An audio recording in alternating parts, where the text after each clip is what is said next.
I was 45 minutes away from closing a $42 million portfolio transition when the CEO's daughter fired me. Not for poor performance, not for compliance issues, but because her boyfriend needed my job. Here's what they didn't know. Those clients weren't just account numbers on a screen. They were relationships I'd built over 23 years. And they were about to find out what happens when you put a digital marketing consultant in charge of managing multi-million-dollar investment portfolios. My name is Austin Crawford, and at 51, I'd spent more than half my life as a financial advisor at Hamilton Private Wealth in Atlanta. That Thursday morning started like any other. Coffee at 6:15, office by 7 o'clock, reviewing the Wells Manufacturing portfolio transition documents for probably the 50th time. $42 million moving from their previous advisor to us, not our biggest client, but significant enough that I'd personally managed every detail over 8 months of careful planning. You know what really gets me? Just 3 days before this happened, I was having lunch with Patricia Wells at the Capital City Club discussing this exact transition. We'd been sitting overlooking the golf course, and she'd mentioned how much her board appreciated working with someone they could actually trust with their company's financial future. "Austin, you know how many advisors I've dealt with over the years?" she'd said, cutting into her salmon. "Most of them see us as just another commission check. You actually understand what keeps me up at night about our employees' retirement funds." That conversation felt like it happened in another lifetime now, staring at the email that popped up at 3:45 p.m. Not from my supervisor, James, who was in client meetings all week, but from Rachel Hamilton. "Please come to my office immediately. Look, I knew this was coming." Rachel, 28 years old, Wharton MBA, daughter of our founder, Charles Hamilton. She'd been installed as Chief Digital Strategy Officer 10 weeks ago after what the company newsletter called a comprehensive modernization initiative. Translation: Daddy was getting tired of running the day-to-day operations and handed control over to his kid who'd spent the last 3 years disrupting fintech startups in San Francisco. I'd actually tried to give her a fair shot initially. Her presentation to the senior advisors about digital client engagement had some decent points about automated reporting and mobile accessibility. But then she'd started talking about robo-advisors and leveraging AI for portfolio optimization. That's when I knew we had a problem. I saved my work, straightened my tie, and walked down to the corner office that used to belong to a partner with 40 years of market experience. Rachel had completely redesigned it. Gone were the financial journals and industry awards, replaced with motivational posters about embracing digital transformation and a standing desk setup that probably cost more than most people's cars. She didn't look up when I knocked. "Sit down." The chair across from her desk was noticeably lower than hers, a power move I'd seen in amateur management books. Rachel was scrolling through her tablet while her boyfriend Tyler sat in the corner, supposedly taking notes on his laptop, though I could see social media feeds reflected in his screen. "Austin," she finally acknowledged me, setting down her tablet like I was interrupting something important. "We need to discuss your future trajectory here. Is there an issue with the Wells transition? I can walk you through the asset allocation strategy if you need clarification on the risk management protocols. It's not about any specific client." She leaned back, fingers interlaced like she was running a board meeting. "It's about digital evolution, generational realignment, the strategic direction we're taking this firm." Digital evolution, right. I'd billed more hours than any non-partner for 7 consecutive years. My client retention rate was 94%. I'd brought in $5.1 million in new assets under management last year alone, including 4 Fortune 500 companies that had never worked with us before. "But sure, let's talk about strategic alignment." "I'm not following, Rachel. Look, you're competent. Nobody's saying you're not competent." The way she said competent made it sound like a character flaw. But Hamilton Private Wealth is evolving. We need team players who understand innovation, automation, people who think beyond traditional relationship-based paradigms. Here's what I wanted to say: that wealth management succeeded precisely because of those traditional paradigms. Clients with $10 million portfolios don't trust algorithms with their retirement security. They want to call someone who knows their kids' names and remembers their risk tolerance changed after their heart attack. Here's what I actually said. "What exactly are you telling me? Today is your last day. Security will escort you out after you sign these." She slid a packet across the desk with the casual indifference of someone ordering lunch. Non-disclosure agreement, non-compete clause, 8-month severance if you go quietly. My stomach dropped. You're firing me the day before Wells finalizes their transition? Tyler will handle the transition. She glanced at her phone, already mentally checked out from destroying my career. He's been shadowing your processes. Tyler, her boyfriend from the wellness industry who'd started 6 weeks ago as a client experience coordinator. Last week I'd overheard him asking our receptionist what a fiduciary responsibility meant. Tyler, her boyfriend from the wellness industry who'd started 6 weeks ago as a client experience coordinator. Last week I'd overheard him asking our receptionist what a fiduciary responsibility meant. The guy had a marketing degree and some certificates in social media optimization. Tyler isn't licensed with FINRA. He can't legally manage client portfolios or provide investment advice. That's no longer your concern. Her smile was all performance, no warmth. You have 1 hour to clear out your office in Austin. The NDA is non-negotiable. You discuss any client matters, any proprietary information, we will bury you in litigation. This firm has very deep pockets. I stood up slowly, keeping my face neutral while my mind raced. 23 years. Nearly a quarter century of missed family dinners, working through weekends, building relationships with 32 high-net-worth clients who trusted me with their financial futures. 23 years of developing systems, strategies, and processes that kept this firm competitive. Think about my son Austin Jr.'s tuition payment, $31,000 due in 7 weeks for Georgia Tech. Think about my daughter Sophie starting her junior year at UGA, another $29,000 annually. Think about my mother in assisted living, $30,800 monthly for her care in Buckhead. Think about the alimony payments to my ex-wife Linda, $3,200 that don't stop until I'm 62. All of it dependent on my income, my reputation, my career. 1 hour, Rachel repeated, her attention already back on her tablet. Leave your access cards with security. I walked back to my office like I was underwater. Through the glass walls, I could see my colleagues avoiding eye contact. Word traveled fast in wealth management firms. I was radioactive now, contaminated. 1 hour to pack up 23 years. I pulled out my personal laptop, the one I used for after-hours research when the firm's systems were down for maintenance. My personal phone with contact information I'd accumulated over 2 decades of client relationships. My handwritten notes, the kind of market insights and client preferences that couldn't be digitized. My reference materials with margin notes from hundreds of portfolio reviews. My coffee mug that said, "World's Best Dad," a Father's Day gift from Sophie when she was 12. Here's what they couldn't pack into boxes.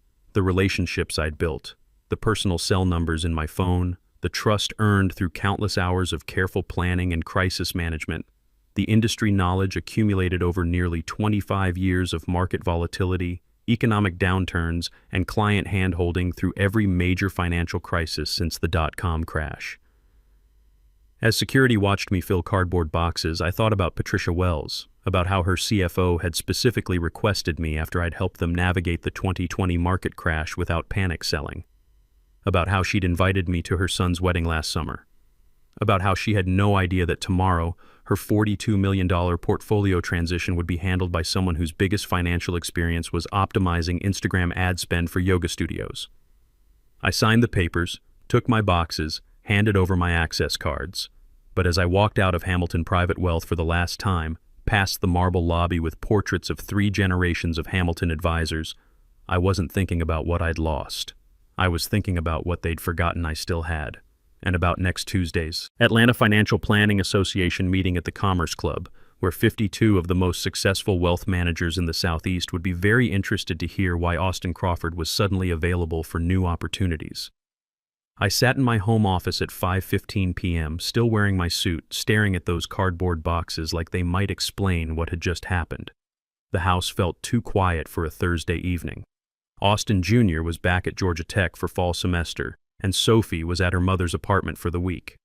I should have been celebrating the Wells transition with Patricia and her team at Kevin Rathbun's stake right now. Instead, I was unemployed with 14 years left, until I could even think about retirement. The shock was wearing off, replaced by something sharper. Not just anger, clarity. I opened my laptop and started taking inventory of what I actually possessed, versus what Hamilton Private Wealth thought they owned. The non-compete clause was 8 months, but I knew Georgia employment law better than Rachel did. Non-competes were notoriously difficult to enforce when termination was without cause, especially when you could prove bad faith. Firing someone to make room for an unqualified boyfriend definitely qualified as bad faith. First, my systems. Over 23 years, I'd developed comprehensive frameworks for portfolio management, risk assessment templates, and market analysis protocols. The firm had never required me to transfer these to their servers, probably because nobody there understood their value. They lived in my personal cloud storage, meticulously organized and refined through hundreds of client relationships. Second, the relationships themselves. I scrolled through my personal phone. Patricia Wells, Jim Thompson from Peachtree Manufacturing, Sarah Martinez at Atlanta Holdings. 32 CEOs, CFOs, and family office managers who had my direct number because Hamilton's official channels meant waiting 3 days for a callback. These weren't just business cards from networking events. These were relationships built over decades. People who'd invited me to their children's graduations, who called for advice on everything from estate planning to their kids' college funds. These were relationships built over decades. People who'd invited me to their children's graduations, who called for advice on everything from estate planning to their kids' college funds, who trusted me with their family's financial security because I'd proven myself through years of market volatility and personal crises. Third, the industry connections that Rachel clearly didn't understand. Next Tuesday's Atlanta Financial Planning Association meeting at the Commerce Club, the monthly breakfast group of senior advisors at Peachtree Golf Club, the annual Southeast Wealth Management Conference, where I'd been a featured speaker for 6 years running. My phone buzzed.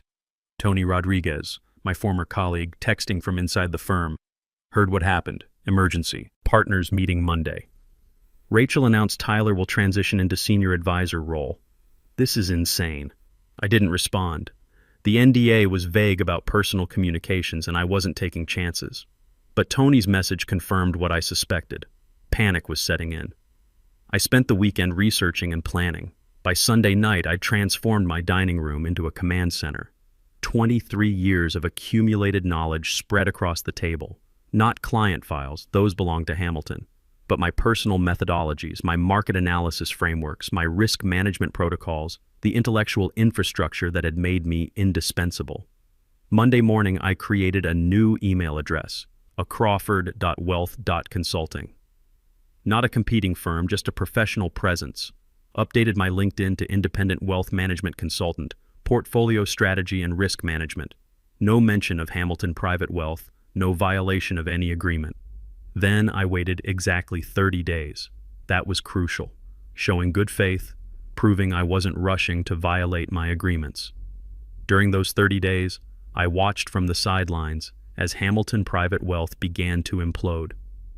Tuesday brought the Atlanta Financial Planning Association meeting I'd been anticipating. The Commerce Club's dining room was packed with the usual crowd, 52 of the most influential wealth managers in Georgia. I'd been attending these monthly gatherings for 18 years. Austin Crawford, Jim Foster from Foster & Associates called out as I walked in. Heard you've got some big news brewing. Word traveled at light speed in Atlanta's financial community. Within minutes, I was surrounded by colleagues, all curious about my sudden availability. I kept my responses professional but vague. Exploring new opportunities, I said repeatedly. Sometimes change opens doors you didn't know existed. The real conversations happened during golf the following Saturday at Peachtree Golf Club. Jim had invited me for their usual foursome. As we stood on the 8th tee, he cut straight to the point. Austin, I've got 6 clients asking if you're available for consulting work. Nothing that would violate any agreements. Just independent portfolio analysis and risk assessment. By the 15th hole, I'd received similar inquiries from the other 2 advisors in our group. Word was spreading that Tyler's digital optimization efforts were creating problems. Big problems. The first crisis hit during week 3. Sarah Martinez from Atlanta Holdings called my personal phone at 6:45 a.m. on a Wednesday. Austin, I know you can't discuss Hamilton business, but we just received a compliance notice from FINRA. Something about our portfolio concentration ratios. Tyler filed what he called an optimized response, but the potential fine is $2.1 million. I'd seen dozens of these notices. FINRA had started aggressive enforcement of new diversification requirements 6 months ago. Firms had 30 days to remediate or face escalating penalties. Sarah, I can't provide official advice without proper registration, but as a friend, I'd suggest you get specialized compliance counsel to review that notice immediately. Can you recommend someone? Send me the notice. No charge for a friend to take a look and point you in the right direction. The document arrived within minutes. One glance told me everything. Atlanta Holdings' portfolio concentration violated the new federal guidelines. Tyler had filed a template response that completely missed the technical compliance requirements. They had 6 days left to fix a problem that would take 15 days minimum to resolve properly. Sarah, you need emergency compliance counsel today. This isn't routine paperwork. You're looking at potential criminal violations if this isn't handled correctly. Look, I'd been through this exact scenario during the 2018 regulatory updates.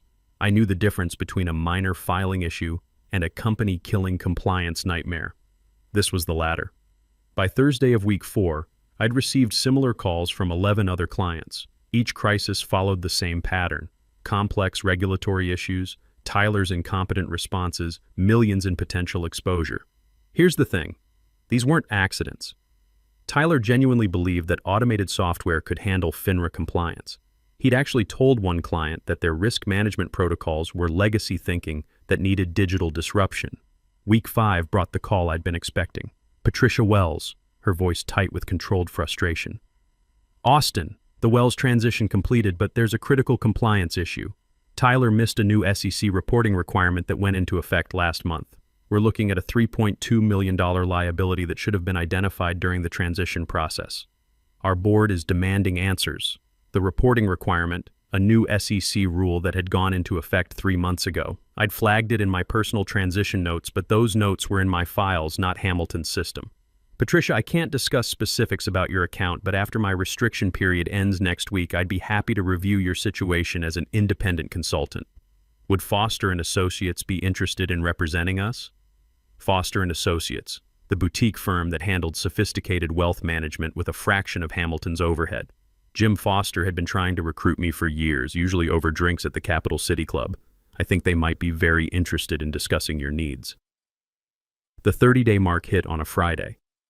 That afternoon, I called Jim Foster. Austin Crawford. I've been wondering when you'd call. Interested in discussing some potential opportunities? Come in Monday morning. And Austin, bring your golf clubs. I think we need to have a long conversation about the future. Monday morning at Foster & Associates felt like stepping into a different world. Where Hamilton Private Wealth was all intimidation and corporate theater, Foster's office had the comfortable efficiency of a firm that cared more about results than appearances. Jim Foster, 61 years old with 35 years in wealth management, had built his reputation by being smart instead of flashy. Austin Crawford, he said, standing up from behind a desk that actually looked used. I've been wondering when you'd finally leave that circus. I didn't exactly leave voluntarily. Rachel Hamilton called me last week, Jim said, his tone dry. Warned me about a former employee who might try to violate his non-compete. Suggested that any firm that helped you would face litigation. My stomach tightened. And your response? I told her Foster & Associates doesn't respond well to threats, especially empty ones from children playing dress-up in daddy's business suits. Over the next hour, Jim laid out his proposal. Senior advisor position, not partner initially. That kept me clear of any non-compete issues. 70-30 split in my favor. Full compliance coverage and litigation support when Hamilton inevitably came after me. The thing is, Austin, I've been getting calls. Patricia Wells, Jim Thompson, others. They're not happy with the service they're getting, but they're also scared. Nobody wants to be the first to jump ship and face Rachel's litigation threats. So what are you suggesting? That we make jumping ship feel less like jumping and more like boarding a luxury yacht. By Wednesday, the crisis calls were coming faster than I could handle them properly. Sarah Martinez called with an emergency. FINRA had escalated their penalty to $4.8 million after Tyler filed another inadequate response.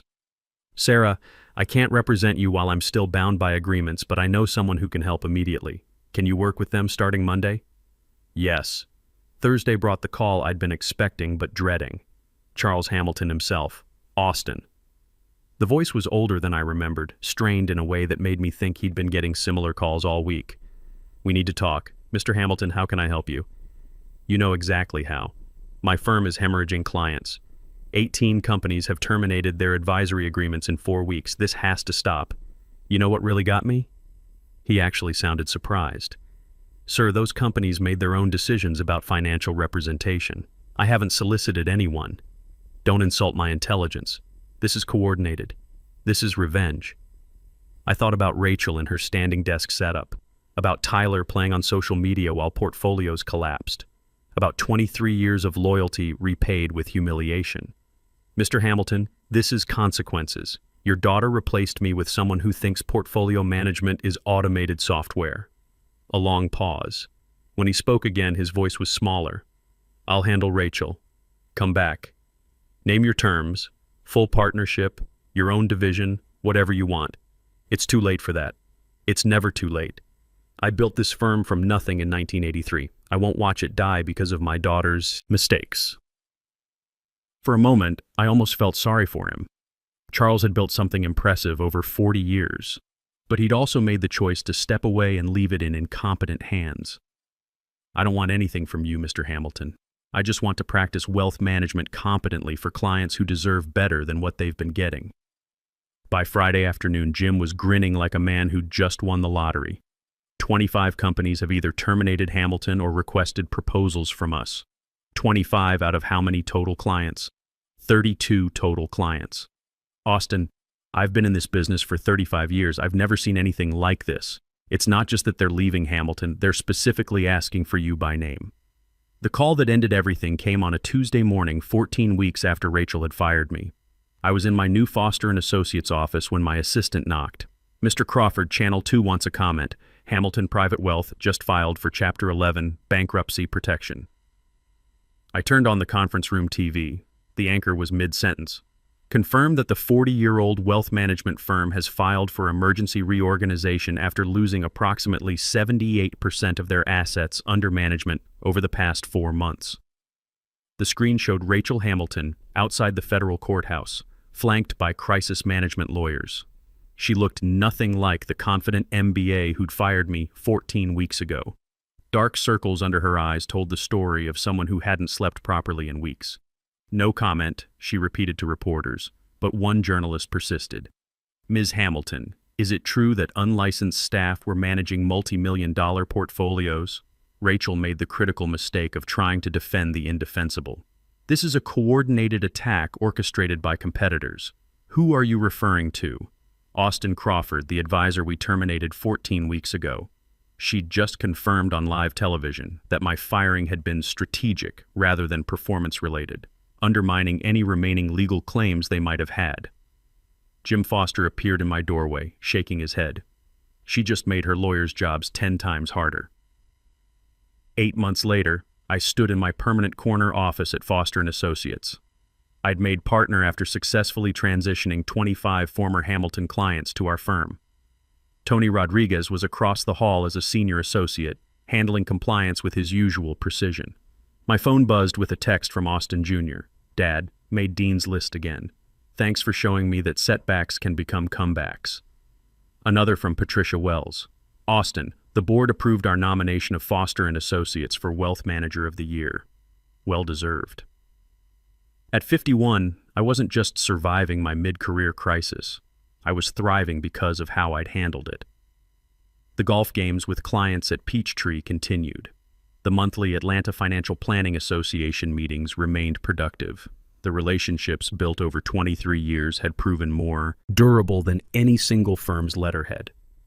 Rachel Hamilton had taught me the most important lesson of my financial career.